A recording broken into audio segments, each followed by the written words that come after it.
Good morning, अस्सलाम वालेकुम। सुबह से आगे मैं आपको कहेंगे खुश आमदीद। मेरे साथ है मोहम्मद शुएब, मेरे साथ है सबीन फारूक। और आज हम प्रोग्राम में सबसे पहले एक सवाल करेंगे और सवाल यह है कि अगर आपका दिल डूब रहा हो, अगर आपका जी मतला रहा हो, या अगर आपको परेशानी में ऐसा महसूस हो रहा हो कि आप बिल्कुल ऐसे डूब रहे हैं, तो फिर आप क्या करते हैं? क्या करते हैं आप बताएं। कुछ थेरेपी करते हैं अपनी? सुबह से आगे देखते हैं। वाह, ये एक बड़ी अच्छी बात है वैसे, क्योंकि हम हर तरह की चीज़ें आपके लिए लेकर आते हैं। ज़रूर इस चीज़ों पे बात हो रही होती है कि क्या बुराई हो रही है या क्या ऐसी चीज़ें जो कि अनसर्टन है, जो कि बेहतर होने की, तो उसकी वजह ये होती है कि बेहतरी की तरफ जा सके और आपको अवेयर कर सके। लेकिन एट द सेम टाइम हमारी कोशिश ये होती है इंटरटेनमें भी ऐड करो, एक होप भी आपको दे, ना उम्मीद नहीं होना, उम्मीद आपको जरूर दें। वैसे आपने कहा दिल डगमगा रहा हो यहाँ पे तो अच्छा, वैसे एक सवाल, एक मैं स्टेटस देख रही थी, किसी ने वो आता ना आस्क मी अ क्वेश्चन, जी जी जी, तो उसमें किसी ने एक सवाल पूछा हुआ था सारे लोगों से, दिल टूटना क्यों जरूरी होता है? दिल टूटना क्यों जरूरी होता है? ठा करके टूटता है ना, फटता नहीं, ठा करके दोबारा फटता है। दिल टूटने के बाद आवाज नहीं आती, दस करके टूटने की से क्या फायदा होता है? मतलब ये क्यों जरूरी होता है? इंसान को मजबूत बनाता है। हाँ, मेरी राय में, जब आपका कोई रिलेशन या किसी भी मामले पर आपने एक उम्मीद लगाई हो, लेकिन वो ऐसा मामला ना हो और आप कहें जी मेरा दिल टूटा है, या मैं बहुत मुतासिर हुआ हूँ, या मैं बहुत हर्ट हुआ हूँ, मेरी फीलिंग्स हर्ट हुई हैं, उसके बाद एक पीरियड गुजरता है और आप मजबूत होते हैं इमोशनली आप मजबूत होते हैं। और इसके साथ साथ मेरे ख्याल में दिल टूटना इसलिए भी ज़रूरी होता है, हम सिर्फ एक कॉन्टेक्स्ट में बात नहीं कर रहे, लेकिन ओवरऑल जितने भी रिश्ते होते हैं, हम अक्सर उनसे भी हम कहते हैं कि ये शख्स मेरे दिल से उतर गया। वो आपका दोस्त भी हो सकता है, रिश्तेदार भी हो सकता है, कोई भी रिश्ता हो सकता है। उसमें ये शोएब, ये चीज़ ज़रूर होती है कि इससे आपको कम से कम ये ज़रूर पता होता है कि आपको अपनी ज़िंदगी में कैसा इंसान नहीं चाहिए। ये नहीं कि कैसा चाहिए, कैसे लोग आपको अपनी ज़िंदगी में नहीं चाहिए, उनको आपने साइड पे रखना है और उसके बाद आपको अपने एक पाथ पे चलना है। आप ये सादी सी बात है ना कि अगर किसी की ज़िंदगी में आपकी वक़्त नहीं है और आपने अपने दिल में उसे एक स्पेशल जगह दी है, तो इसका मतलब है आपने गलत किया है। तो कभी कभी एक्सपीरियंसेस आपको बहुत सिखा देते हैं। अच्छा, वैसे सबसे हम पूछना भी चाहेंगे कि आप लोग भी हमें कॉल्स करें, मैसेजेस करें, हमें ज़रूर बताएं क्या आपका दिल टूटा है कभी? अगर टूटा है तो फिर आपने जोड़ा कैसे है, खुद को मजबूत कैसे बनाया? चले जी, बढ़ते हैं आगे। कैसे आपने? और इससे पहले आगे बढ़े, एक और छोटा सा सवाल भी कि रोते हैं क्या आप, आंसू निकलते हैं आपके या नहीं? इस पर भी अपनी राय जरूर दीजिएगा। बढ़ते हैं जनाब आगे।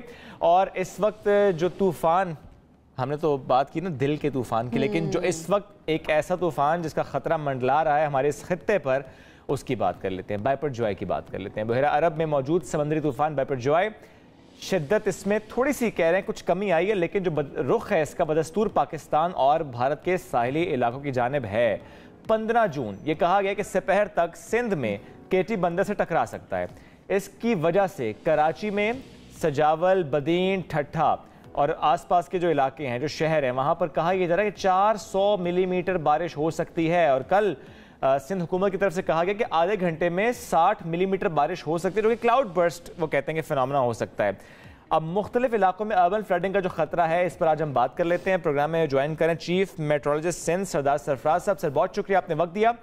सर जानना चाहते हैं आपसे तूफान की शिद्दत से मुतालिक इस वक्त क्या बता रहा है ये तूफान?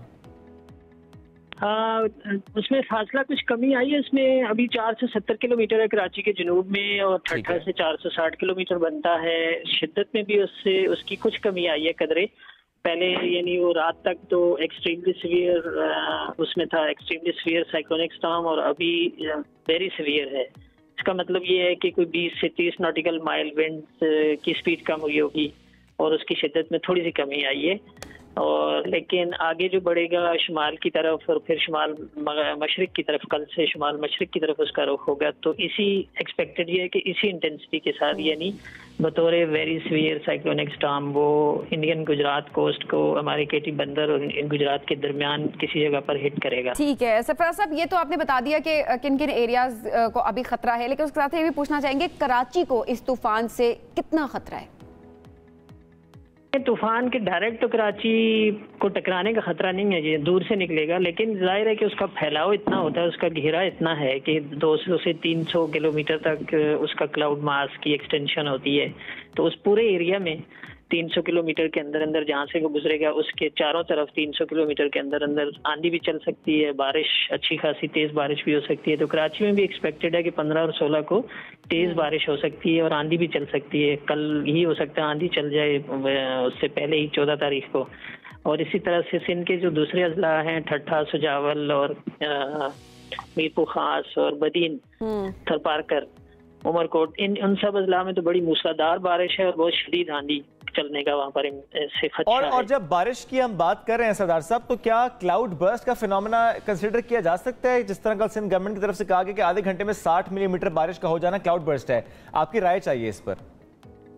देखिए, क्लाउड बर्स्ट ऐसा चीज है या ऐसा फिनोमेना जिसकी पेशगी इतला नहीं दी जा सकती कि फलां जगह पे क्लाउड बर्स्ट होगा। क्लाउड बर्स्ट मोस्टली तो पहाड़ी इलाकों से रिलेटेड फिनोमेना होता है कि जब ऑल ऑफ ए सडन अचानक बिल्डअप होता है और with in half an hour जो है ना 100 मिलीमीटर 200 मिलीमीटर बारिश होगी, उसको यूजुअली मतलब टिपिकली वो क्लाउड बर्स्ट होता है। और किसी भी एरिया के लिए पहले आप नहीं कर सकते प्रेडिक्शन कि हाँ फलां जगह पे क्लाउड बर्स्ट होगा।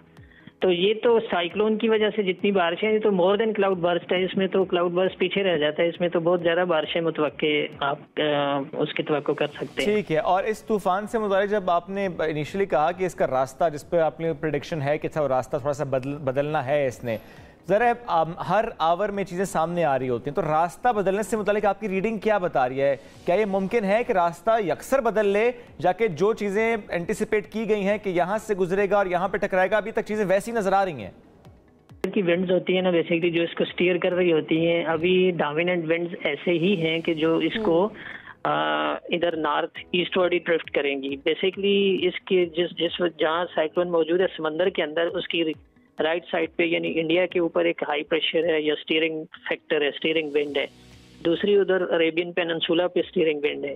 तो जो दोनों अतराफ में जो हाई प्रेशर जो या स्टीयरिंग विंड जो है ना, जो अपर एयर की वो गालिब होती है, जिसमें ज्यादा एक तरह से फोर्स होती है, तो वो उसको दूसरी तरफ पुश करती है। अब जितने मॉडल्स हैं उनका कंसेंसस हो गया, 90% 95% कंसेंसस है कि इसने नॉर्थ ईस्टवर्ड ही मूव करना है।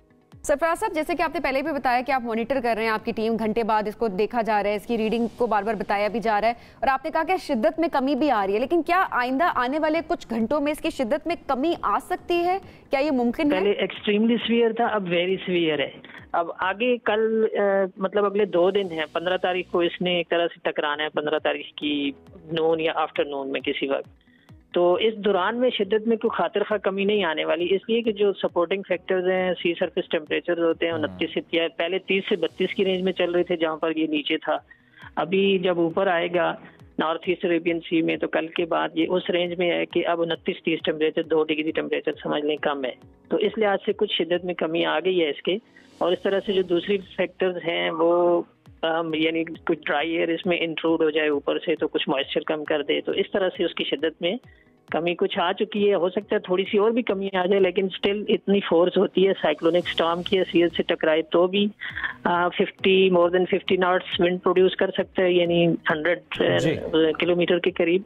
और अगर सीवियर और वेरी सीवियर की होती है तो फिर तो इससे ऊपर जा सकती है। और सरदार साहब, जब ये टकराएगा 15 आफ्टरनून की आप बात करें, उसके बाद कितने दिन रहेंगे तमाम इलाके, कराची, ठट्ठा, सजावल, बदीन, मीरपुर खास, थरपारकर?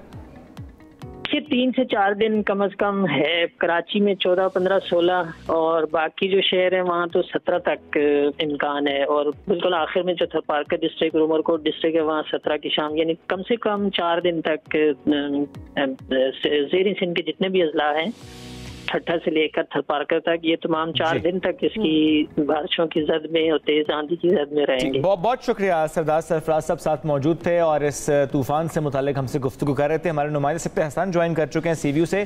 सिप्ते हसन, जो गवर्नमेंट ये है, चाहे कराची से मुतालिक हो या चाहे हैदराबाद डिस्ट्रिक्ट से मुतालिक हो, कि जिस तरह से इनखला की बात की जा रही है, जिस तरह स्कूलों में इंतजामात की बात की जा रही है, अस्पतालों में इमरजेंसी की बात की जा रही है, बिल बोर्ड हटाने की बात की जा रही है, दफा 144 की बात की जा रही है, आपने क्या देखा वहां पर हालात में?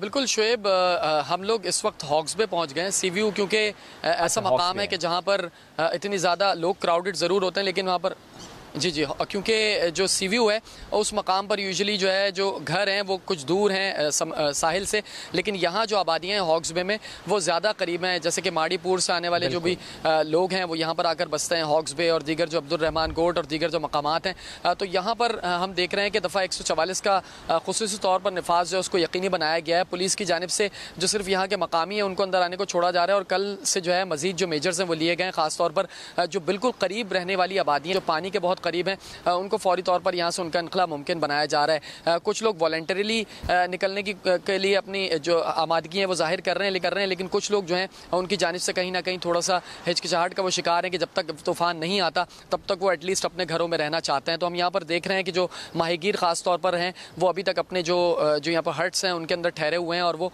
इस पूरी सिचुएशन को मॉनिटर कर रहे हैं। हॉक्स बे की अगर बात करें तो पानी नॉर्मली इस कदर इस वक्त जो है इतना नहीं चढ़ा हुआ होता, लेकिन इस वक्त भी आपको पीछे बिफरती हुई लहरें नजर आ रही होंगी। इससे अंदाजा हो रहा होगा कि जो तूफान है उसके कहीं ना कहीं जो असरात हैं वो कराची शहर पर भी पड़ते हुए दिखाई दे रहे हैं। ये जो दफ़ा 144 है उसके नफाज के बाद जो माड़ीपुर से लिंक रोड की जानिब आने वाला जितना भी ट्रैफिक है उसको वापस मोड़ा जा रहा है। बहुत सारे लोग पिकनिक मनाने स्टिल अभी भी यहाँ पर पहुँच रहे हैं और वो लेकिन उनको मायूसी का सामना करना पड़ रहा है क्योंकि यहाँ पर तमाम तर जो रास्ते हैं उनको बंद कर दिया गया है। सिर्फ यहाँ के जो मकामी है वो NIC वगैरह दिखाकर आगे सफ़र करने के अंदर कामयाब हो पा रहे हैं। पुलिस यहाँ पर डिप्लॉयड है। ठीक इस तरीके से अगर दीगर बीचेस की बात करें जिस तरह आपने बताया सी व्यू क्लिफ्टन, तो वहाँ पर भी जो आने जाने वाले रास्ते हैं सी व्यू की तरफ उनको बंद किया गया है, लेकिन जो वहाँ के मकामी हैं उनको फिलहाल जाने की इजाज़त है। तूफ़ान के पेश नज़र क्योंकि ज़्यादा जो इफेक्ट है वो केटी बंदर, उसके अलावा ठट्टा, उसके अलावा उमरकोट, थरपारकर, बदीन, इन अजला के अंदर ज़्यादा होगा, तो कराची पे फोकस थोड़ा कम है, लेकिन दीगर जो सिंध के अजला है उन पर फोकस ज़्यादा है। लेकिन फिर भी हम देख रहे हैं कि दफ़ा 144 का जो नफाज है वो कहीं ना कहीं होता हुआ दिखाई दे रहा है। जी अच्छा, लेकिन यहीं पर सबसे आसान ये भी पूछना चाहेंगे कि वो तमाम लोग जिस तरह आपने जिक्र किया कि कुछ लोग जगह छोड़ने को तैयार नहीं, अपने घर छोड़ने के लिए तैयार नहीं, और आपने माहीगीरों की भी बात की कि कुछ लोग वहाँ पर मौजूद हैं और सिचुएशन को मॉनिटर कर रहे हैं कि जब तक तूफान नहीं आएगा वहाँ से नहीं जाएंगे। उनको मुंतकिल करने के लिए क्या यकीनी बनाया जा रहा है? उनके खिलाफ कोई कार्रवाई की जा रही है? उनको जबरदस्ती ले जाया जा रहा है? क्योंकि जाहिर है ये उनकी जान का मामला है और ये सेफ्टी की बात है, तो इस मामले में इंतजामिया क्या कर रही है?